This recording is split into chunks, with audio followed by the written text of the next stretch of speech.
चलो जी, बिस्मिल्लाहिर्रहमानिर्रहीम।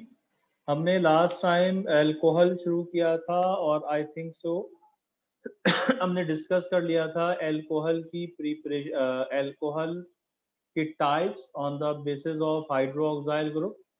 और उसके आपको बताया थी 4 टाइप्स होती है, primary alcohol, secondary alcohol and sorry 4 types क्या होती है, monohydric alcohol, dihydric alcohol, trihydric alcohol and polyhydric alcohol. इसके बाद अगर हम देखें तो हमने फिर डिस्कस किया था टाइप्स ऑफ मोनोहाइड्रिक अल्कोहल। और मोनोहाइड्रिक अल्कोहल के टाइप्स में क्या था, primary alcohol, secondary alcohol and tertiary alcohol. फिर हमने अल्कोहल के कॉमन नेम डिस्कस कर लिए थे, एज वेल अल्कोहल का हमने IUPAC नेम डिस्कस कर लिया था। यहाँ तक हमने टॉपिक पढ़ लिया। इसके बाद हमें अल्कोहल के हवाले से दो कंपाउंड्स, अल्कोहल एक्चुअली फैमिली है, हमें दो कंपाउंड्स अल्कोहल के जो हैं वो डिस्कस करने हैं। एक कंपाउंड जो है उसको हम कहते हैं मीथाइल अल्कोहल या मीथानॉल, और दूसरा जो कंपाउंड है उसको हम कहते हैं इथाइल अल्कोहल या इथानॉल। ये हमें दो कंपाउंड्स अल्कोहल के प्रिपेयर करने हैं। अब इसके लिए हम आते हैं, अल्कोहल के कंपाउंड्स के लिए हम आते हैं कि जनाब इसके अंदर हमें जो चीज़ें पढ़नी हैं, इसके लिए हम पहले आते हैं preparation of commercial preparation of methanol. अब इससे पहले मीथानॉल की कमर्शियल प्रिपरेशन तो ये है, इससे पहले हमें कुछ चीज़ें और डिस्कस करनी, ज़रा इसको आप समझ लीजिएगा कि जो वो मीथानॉल या मीथाइल अल्कोहल इसको हम वुड स्पिरिट भी कहते हैं। मीथानॉल को या मिथाइल अल्कोहल को हम कहते हैं वुड स्पिरिट। ठीक है, मिथानॉल को क्या नाम दिया जाएगा, इसको हम वुड स्पिरिट का नाम देते हैं। बेसिकली जो मिथानॉल है, ये मिथानॉल हमें वुड में से मिलती है। तो थोड़ा सा पहले मैं इसको यहाँ देखें, जो मिथानॉल है, इस मिथानॉल को हम नाम देते हैं वुड स्पिरिट का। मिथानॉल को हम नाम देते हैं वुड स्पिरिट का, इसे नाम दिया जाता है। अच्छा, वुड स्पिरिट इसलिए कहते हैं कि मिथानॉल जो हमें ये वुड में से मिलती है। मिथानॉल हमें मिलती है वुड में से। मिथानॉल जो है इसको हम क्या कहते हैं, इसको हम कहते हैं, मिथानॉल को हम कहते हैं, मिथानॉल जो है इसे हम कहते हैं वुड स्पिरिट।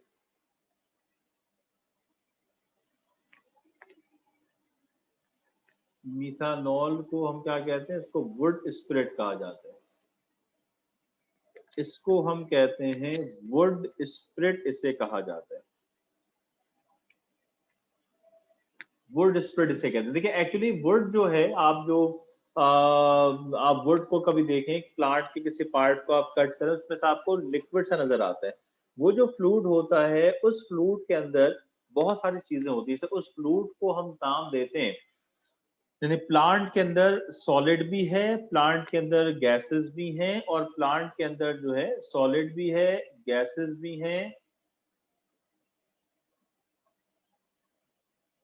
सॉलिड भी है, गैसेस भी हैं, सॉलिड भी है, गैसेस भी हैं और लिक्विड भी है।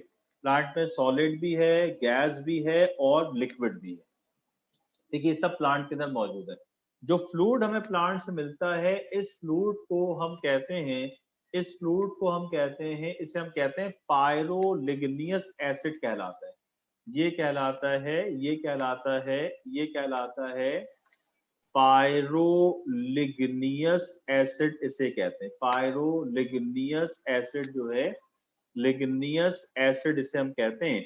इस पायरोलिग्नियस एसिड में याद रखिएगा, इस पायरोलिग्नियस एसिड के अंदर जो है वो मीथानॉल होता है, इसमें मीथानॉल होता है, मीथानॉल होता है।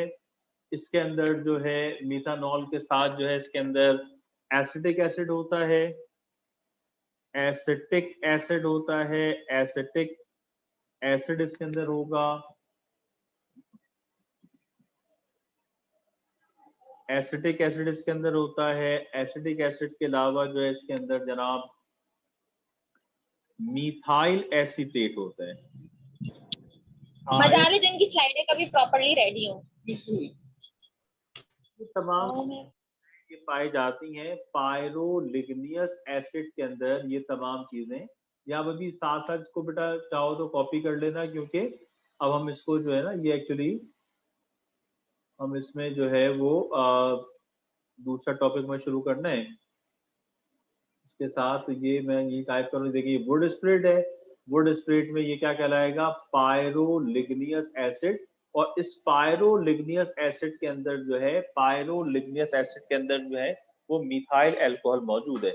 इस मिथाइल अल्कोहल को हम डिस्ट्रक्टिव डिस्टिलेशन के जरिए ऑब्टेन करते हैं।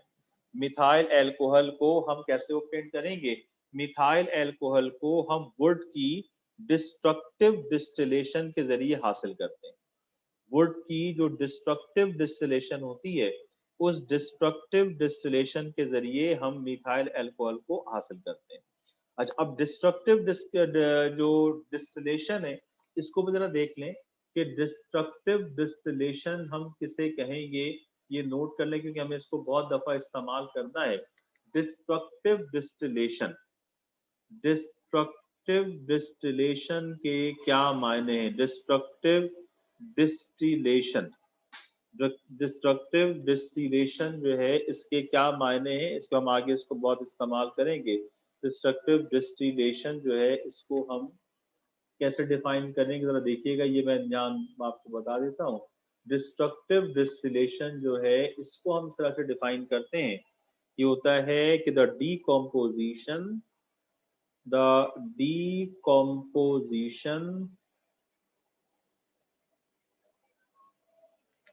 decomposition of a solid by heating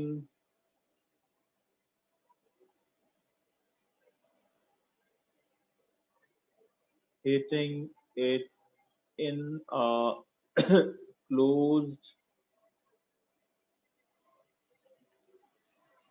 closed container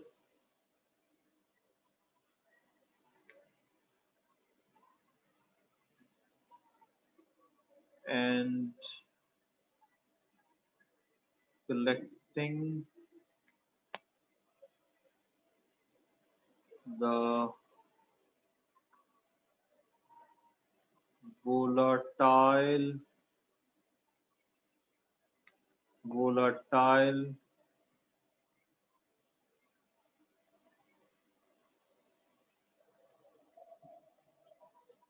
constituents given off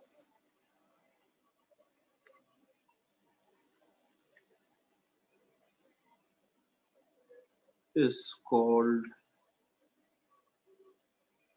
destructive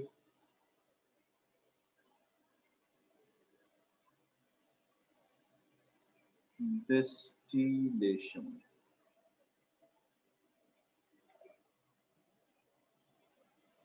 अब देखिए, ये जो प्रोसेस है कि अगर आपके पास किसी सॉलिड को जो है, सॉलिड को अगर हम हीट करते हैं इन एब्सेंस ऑफ एयर, इसको हम समटाइम्स पायरोलाइसिस भी कहते हैं। जबकि सॉलिड को in absence of air heat करते हैं और उसमें हम वोलाटाइल लिक्विड को अलग से सेपरेट कर लें, इसको हम नाम देते हैं डिस्ट्रक्टिव डिस्टिलेशन का। लिहाजा हम जब वुड की डिस्ट्रक्टिव डिस्टिलेशन करते हैं तो हम सॉलिड ऑब्टेन करते हैं कार्बन की शक्ल में, लिक्विड ऑब्टेन करते हैं पायरोलिग्नियस एसिड की शक्ल में, और गैसेस हम ऑब्टेन करते हैं, जो फ्यूम्स होती हैं, जो गैसेस होती हैं, उन गैसेस को हम ऑब्टेन कर लेते हैं। इस तरह वर्ड में से हमें सॉलिड, लिक्विड, गैस तीनों चीजें मिल जाती हैं और ये कहलाता है, इसको बेटा कॉपी कर लेना, स्क्रीनशॉट ले लेना, ये कहलाएगा डिस्ट्रक्टिव डिस्टिलेशन। तो वुड की जब डिस्ट्रक्टिव डिस्टिलेशन होती है तो हम उसे ऑब्टेन करते हैं पायरोलिग्नियस एसिड, और जब पायरोलिग्नियस एसिड की जो है हम फ्रैक्शनल डिस्टिलेशन करते हैं तो हम ऑब्टेन करते हैं मीथानॉल या मिथाइल अल्कोहल। यानी पहले वुड की डिस्ट्रक्टिव डिस्टिलेशन की जाती है और जब डिस्ट्रक्टिव डिस्टिलेशन करेंगे तो हम ऑब्टेन कर लेंगे solid, liquid, gas, pyroligneous acid, carbon in form of solid और गैस। और जब हम पायरोलिग्नियस एसिड की फ्रैक्शनल डिस्टिलेशन करते हैं तो उसकी फ्रैक्शनल डिस्टिलेशन के जरिए हम हासिल कर लेते हैं, फ्रैक्शनल डिस्टिलेशन के जरिए हम हासिल कर लेते हैं मीथानॉल। तो पहले हम इस तरीके से मिथाइल अल्कोहल को जो है वो हासिल किया करते थे, लेकिन बहरहाल ये एक कमर्शियल प्रिपरेशन नहीं है। अब हम आते हैं कि मिथाइल अल्कोहल जो है इसकी कमर्शियल प्रिपरेशन, अगर हमें ज्यादा अमाउंट में अल्कोहल प्रिपेयर करना है तो हम कमर्शियल प्रिपरेशन पर आते हैं कि मिथाइल अल्कोहल या मिथानॉल को कमर्शियली हम कैसे प्रिपेयर कर सकते हैं। तो कमर्शियली जो मिथाइल अल्कोहल हम प्रिपेयर करते हैं बेटा, वो हम करते हैं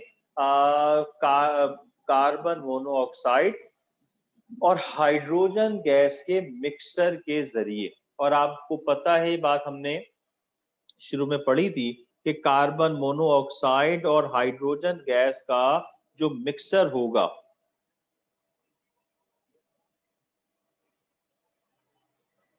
कार्बन मोनोऑक्साइड और हाइड्रोजन गैस का जो मिक्सर होगा, उस मिक्सर को हम नाम देते हैं वाटर गैस का।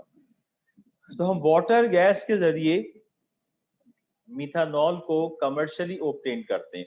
लेकिन इनिशियली जब मिथानॉल को हमने हासिल किया तो वो फ्रैक्शनल डिस्टिलेशन ऑफ पायरोलिग्नियस एसिड, और पायरोलिग्नियस एसिड हम हासिल करते हैं by the destructive distillation of would. जब वुड की डिस्ट्रक्टिव डिस्टिलेशन की जाती है तो वुड की डिस्ट्रक्टिव डिस्टिलेशन से हम कार्बन ऑब्टेन करते हैं सॉलिड फॉर्म में, और पायरोलिग्नियस एसिड हम ऑब्टेन करते हैं लिक्विड फॉर्म में। इस पायरोलिग्नियस एसिड के अंदर जो है वो जो मिथाइल अल्कोहल होता है, मिथाइल एसीटेट होता है, एसिटिक एसिड होता है। तो यहाँ से हम जब मिथाइल अल्कोहल हासिल करेंगे तो इसका जो मेथड है वो कहलाता है फ्रैक्शनल डिस्टिलेशन। और इस तरह हम वुड के जरिए, फ्रैक्शनल डिस्टिलेशन के जरिए हम मिथाइल अल्कोहल हासिल करते हैं। और इसी वजह से क्योंकि मिथाइल अल्कोहल को हम वुड से ऑब्टेन कर लेते हैं, इस वजह से मिथाइल अल्कोहल को वुड स्पिरिट भी कहा जाता है। इस वजह से हम मिथाइल अल्कोहल को जो है, इस वजह से हम मिथाइल अल्कोहल को जो है वो वुड स्पिरिट भी कहते हैं, वुड स्पिरिट इसे जो है वो कहा जाता है। ठीक है बेटा, इसको आप स्क्रीनशॉट ले लें या इसको जो है वो कॉपी कर लें जल्दी से बेटा। इसके बाद हम आज जो है वो इसके साथ कमर्शियल प्रिपरेशन पे आते हैं।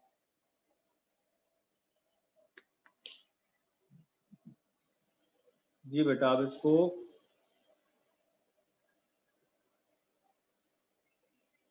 स्क्रीनशॉट ले लो बेटा, या इसको जो है आप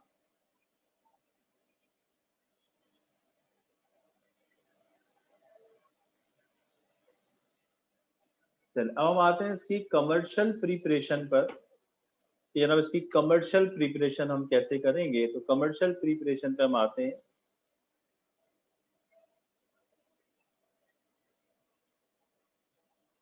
कमर्शियल प्रिपरेशन ऑफ मिथानॉल, इसको हम IUPAC मिथानॉल है, जबकि इसको हम कहते हैं methyl alcohol commonly. Methanol was formerly prepared, ये वही चीज आ रही है, by distillation of wood. Nowadays it is prepared on large scale by water gas. ठीक है, पहले इसको हम डिस्टिलेशन से ऑब्टेन करते थे। डिस्टिलेशन का तुम्हें बताया मैंने, डिस्टिलेशन के माने क्या, पहले वुड की डिस्ट्रक्टिव डिस्टिलेशन होती है, और वुड की डिस्ट्रक्टिव डिस्टिलेशन से हम ऑब्टेन कर लेते हैं पायरोलिग्नियस एसिड। और फिर जब पायरोलिग्नियस एसिड की हम डिस्टिलेशन करते हैं तो पायरोलिग्नियस एसिड की फ्रैक्शनल डिस्टिलेशन से हम ऑब्टेन कर लेते हैं मिथानॉल। अच्छा, अब ये कमर्शियल देखें। Water gas when subjected to 200 atmospheric pressure at 400 to 450 degree centigrade in presence of catalyst zinc oxide, it gives the vapors of methanol which then liquefies on condensation। कि जब हम वाटर गैस को 200 atmospheric pressure के presence में 400 degree centigrade से 450 degree centigrade तक heat करते हैं, तो इस और इसमें कैटलिस्ट हम इस्तेमाल करते हैं जिंक ऑक्साइड और क्रोमियम ऑक्साइड। तो हम ऑब्टेन कर लेते हैं मीथानॉल। इसके वेपर्स ऑब्टेन होते हैं, इसको कंडेंस किया जाता है और ऑन कंडेंसेशन हम मिथाइल अल्कोहल को इन फॉर्म ऑफ लिक्विड हासिल कर लेते हैं। ठीक है बेटा, ये इसकी इक्वेशन आ गई, CO+2H2CH3OH। टेम्परेचर इसका 400 से 450 डिग्री सेंटीग्रेड है। और ये जनाब जो कैटलिस्ट हम इस्तेमाल करते हैं वो कैटलिस्ट जिंक ऑक्साइड है। कैटलिस्ट जो है वो जिंक ऑक्साइड है। कैटलिस्ट जो है वो जिंक ऑक्साइड है। और क्रोमियम ऑक्साइड जो है हम इसको एज आ कैटलिस्ट के, ये आप देख सकते हैं, ये हमारे पास जनाब, ये हमारे पास जो है, ये इसकी इक्वेशन देखिएगा। ये कैटलिस्ट क्लियर नजर आ रहा है, zinc oxide and zinc oxide, और साथ में क्या आ गया इसके, क्रोमियम ऑक्साइड। ये दोनों मिलकर क्या बना लेंगे, CH3OH बना लेंगे। ठीक है, ये सिर्फ इसकी एक ही प्रिपरेशन ये लिखनी है। इसमें से जो इक्वेशन है CO+2H2 और CH3OH, इक्वेशन भी इम्तिहान में जो है, इक्वेशन जो है वो कई दफा इम्तिहान में इनकम्प्लीट इक्वेशन की शक्ल में आई है। अब हम आते हैं जनाब फिजिकल प्रॉपर्टीज। फिजिकल प्रॉपर्टीज देखें कि नंबर 1 क्या है, methanol is a colourless volatile liquid. Methanol एक कलरलेस लिक्विड होता है, वोलाटाइल लिक्विड होता है। वोलाटाइल के माने क्या है कि ये नॉर्मल टेम्परेचर पर रैपिडली एवापोरेट हो जाता है। नॉर्मल टेम्परेचर पर ये रैपिडली एवापोरेट हो जाता है, इसलिए इसको हम कहते हैं वोलाटाइल लिक्विड। इसकी स्पेसिफिक ग्रेविटी 0.796 होती है। बॉइलिंग पॉइंट इसका 64.7 डिग्री सेंटीग्रेड होता है। It is more toxic and poisonous. ये पॉइजनस होता है, आंखों में ये ब्लाइंडनेस भी पैदा करता है। अगर आंखों में लग जाए तो इससे ब्लाइंडनेस भी पैदा हो जाती है, और ये बहुत ज्यादा पॉइजनस होता है। Miscible with the water, water के अंदर ये सॉल्युबल है। अब आते हैं इसकी केमिकल प्रॉपर्टीज पर। अच्छा, इसकी जो केमिकल प्रॉपर्टीज है ना बेटा, वो हमने केमिकल प्रॉपर्टीज जो हैं वो हमें, जो इसकी केमिकल प्रॉपर्टीज है वो आगे भी हम इस्तेमाल करेंगे इसी मेथड से। जब देखिएगा, पहली प्रॉपर्टी है ऑक्सीडेशन टू फॉर्म एल्डिहाइड। अब पहले देखें, methanol is oxidised to form aldehyde HCHO when heated with a mixture of potassium dichromate and sulphuric acid. ये भी आपको मैं समझाता हूँ, इक्वेशन जरा आप देख लें। मिथाइल एल्कोहल में ऑक्सीजन ऐड होती है पोटेशियम डाइक्रोमेट से, ऑक्सीजन ऐड होती है पोटेशियम डाइक्रोमेट से, और ये कन्वर्ट हो जाता है फॉर्म एल्डिहाइड में। पहले मैं आपको इसको जरा थोड़ा सा, ये यहाँ तक देख लें आप, इस इक्वेशन को पहले मैं आपको समझाता हूँ कि ऑक्सीडेशन के क्या मायने होते हैं। उसके बाद फिर हम ऑक्सीडेशन का प्रोसेस जो है वो आगे हम डिस्कस करेंगे। ठीक है, अब जरा देखिएगा, अब जरा देखिएगा ये टॉपिक, ये देखिएगा जरा, ये देखना बेटा। पहले हम आते हैं ऑक्सीडेशन के ऊपर। ऑक्सीडेशन के क्या मायने, ऑक्सीडेशन, ऑक्सीडेशन के क्या मायने बेटा। ऑक्सीडेशन जो है इसे हम क्या कहेंगे, ऑक्सीडेशन के मायने क्या होते हैं, याद रखिएगा। ऑक्सीडेशन हम कहते हैं, ऑक्सीडेशन के माने क्या होंगे, इसके माने होते हैं addition of oxygen, addition of oxygen. और क्या होगा बेटा, रिमूवल ऑफ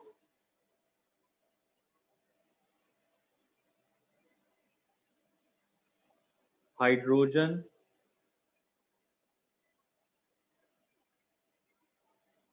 हाइड्रोजन।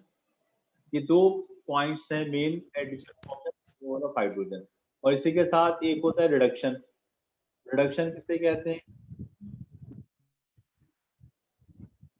रिडक्शन किसे कहेंगे हम,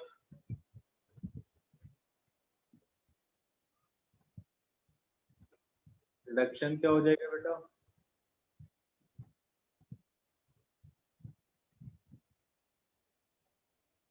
रिडक्शन क्या हो जाएगा, removal of,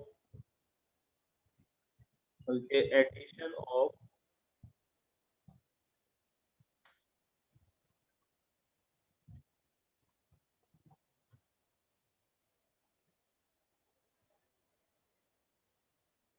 addition of hydrogen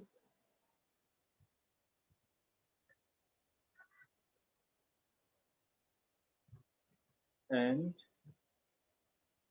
removal of oxygen।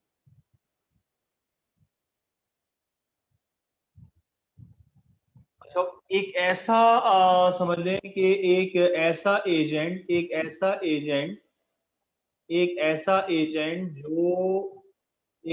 Agent जो जिसकी वजह से ऑक्सीडेशन का प्रोसेस होता है, उस एजेंट को हम कहते हैं ऑक्सीडाइजिंग एजेंट। और ऐसा एजेंट जिसकी वजह से जो है वो रिडक्शन का प्रोसेस होता है, उसे हम नाम देते हैं रिड्यूस एजेंट। जरा अच्छी तरह समझिएगा, हमारे पास जो ऑक्सीडाइजिंग एजेंट है, जो ऑक्सीडाइजिंग एजेंट हमारे पास है, देखिएगा जो ऑक्सीडाइजिंग एजेंट है, ऑक्सीडाइजिंग एजेंट जो हमारे पास होगा, ये ऑक्सीडाइजिंग एजेंट जो है ये हम दो इस्तेमाल करते हैं। ऑक्सीडाइजिंग एजेंट हम जो इस्तेमाल करते हैं, ये ऑक्सीडाइजिंग एजेंट हम दो तरह से इस्तेमाल करते हैं ऑक्सीडाइजिंग एजेंट। अब जरा देखना बेटा, पहला जो ऑक्सीडाइजिंग एजेंट है हम इस्तेमाल करते हैं KMnO4, KN और साथ में जो है हम इस्तेमाल करते हैं KMnO4 इस्तेमाल करेंगे। KMnO4 हम कब इस्तेमाल करेंगे, हमारे पास हाइड्रोकार्बन हो। अगर हाइड्रोकार्बन हमारे पास है तो हाइड्रोकार्बन की ऑक्सीडेशन के लिए हम इस्तेमाल करेंगे KMnO4।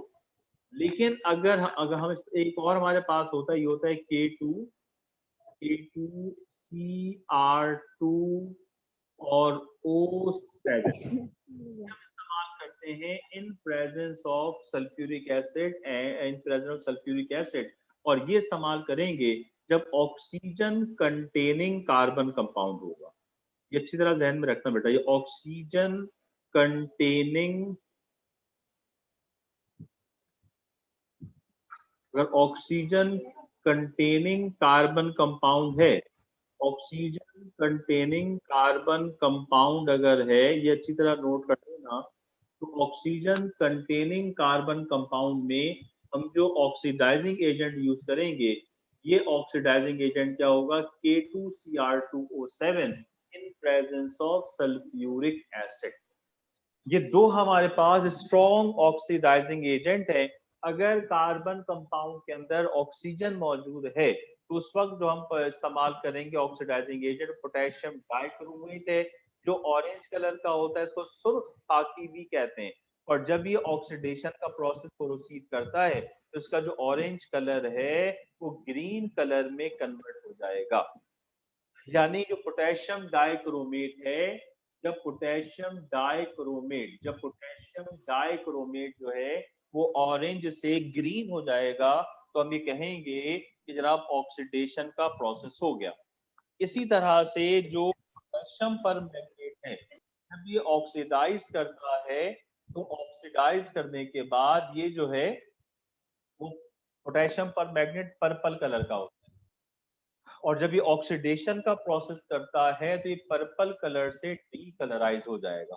ये हम आगे केमिकल टेस्ट में इस्तेमाल करेंगे बेटा। अगर पोटेशियम परमैंगनेट पर्पल कलर से डी कलराइज हो गया तो इसके माने क्या है कि वहां पर ऑक्सीडेशन का प्रोसेस हो गया है। इस तरीके से अगर potassium dichromate in presence of sulphuric acid अगर ये ऑरेंज से ग्रीन कलर का हो गया तो इसके माने ऑक्सीडेशन का प्रोसेस हो गया। तो क्योंकि अल्कोहल में OH है, लिहाजा हम अल्कोहल की ऑक्सीडेशन करेंगे पोटेशियम डाइक्रोमेट के। ये अच्छी तरह से याद रखना, जब अल्कोहल की ऑक्सीडेशन होगी, जब अल्कोहल की ऑक्सीडेशन होती है तो अल्कोहल की ऑक्सीडेशन से याद रखना कि अल्कोहल की जब ऑक्सीडेशन होती है तो बेसिकली जो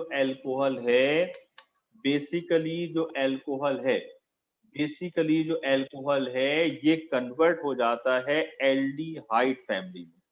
एल्डिहाइड फैमिली में ये कन्वर्ट हो जाएगा। अल्कोहल की ऑक्सीडेशन के बाद हम क्या ऑब्टेन करेंगे? एल्डिहाइड। अल्कोहल की ऑक्सीडेशन के बाद हम क्या ऑब्टेन करते हैं?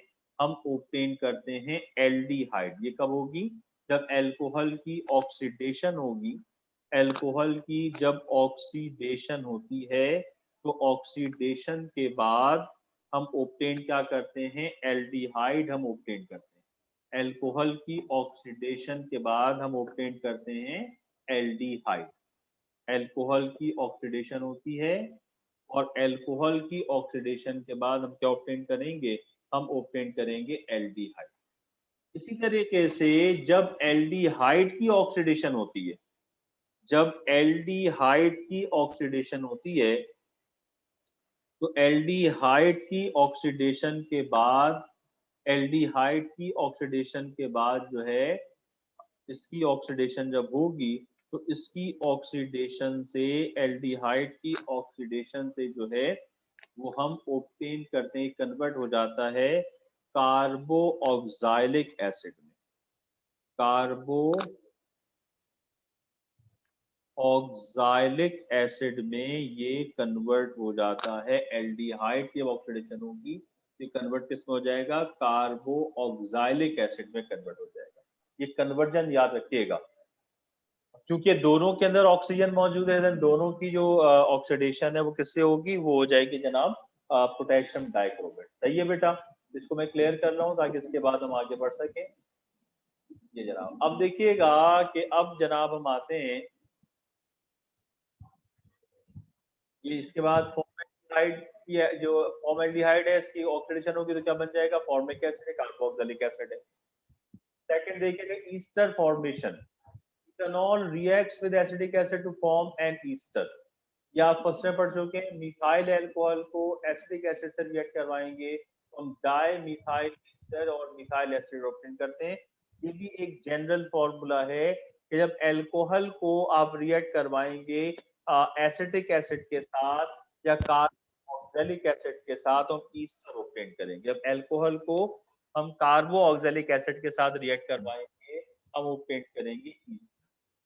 और इसके बाद रिएक्शन विद हैलोजन एसिड है बेटा, इसको हम अल्कोहल को जिंक क्लोराइड के प्रेजेंस में हैलोजन एसिड के साथ रिएक्ट करवाते हैं, हम ऑब्टेन करते हैं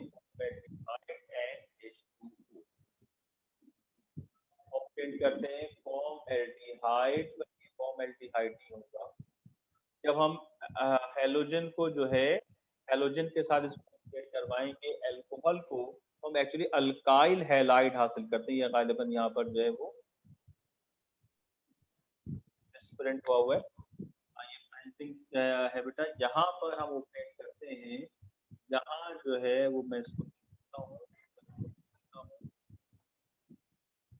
जब हम इसको ओपन करेंगे, जब इसको हम रिएक्ट करवाएंगे, जब इसको हम रिएक्ट करवाते हैं इसके साथ ही लिखिएगा, इसको मैं लिख देता हूँ। जब हम मिथाइल अल्कोहल को, जब हम मिथाइल अल्कोहल को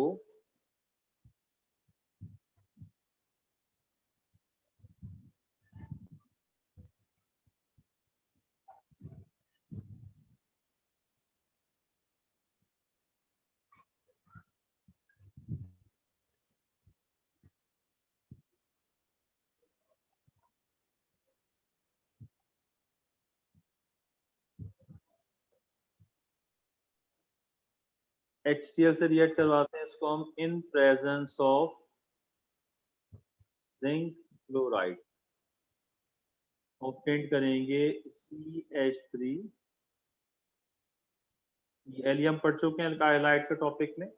अल्काइल हैलाइड में हमने टॉपिक में ये पढ़ा CH3Cl और प्लस क्या आ जाएगा H। जब हम अल्कोहल को रिएक्ट करवाएंगे हैलोजन एसिड के साथ, हम ऑब्टेन करेंगे अल्काइल हैलाइड और वाटर। इसके तीन रिएक्शंस हैं। जो रिएक्शंस मिथाइल अल्कोहल के हैं बेटा, ऐसे ही जो रिएक्शंस होंगे वो इथाइल अल्कोहल के भी सेम रिएक्शंस होंगे। लिहाजा ये हमारे पास मिथानॉल का टॉपिक कंप्लीट हो गया। अब हमें इसके बाद हम नेक्स्ट क्लास में इथानॉल शुरू करेंगे। इथानॉल के बाद एल्डिहाइड है, फिर आपका रिड्यूस के हवाले से चैप्टर नंबर 9 हो जाएगा।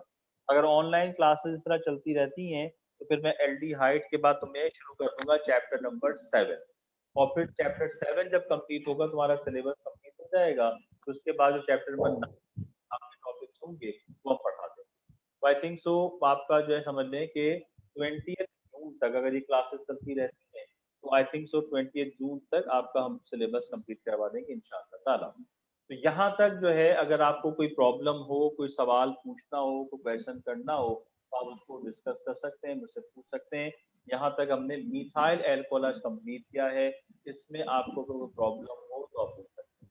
किसी भी बच्चे को कोई इश्यू अगर है, कोई प्रॉब्लम अगर है, आप यहाँ पर डिस्कस कर सकते हैं। शाबाश।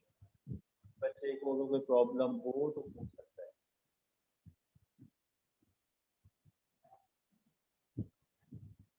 हाँ भाई, कोई प्रॉब्लम है किसी को?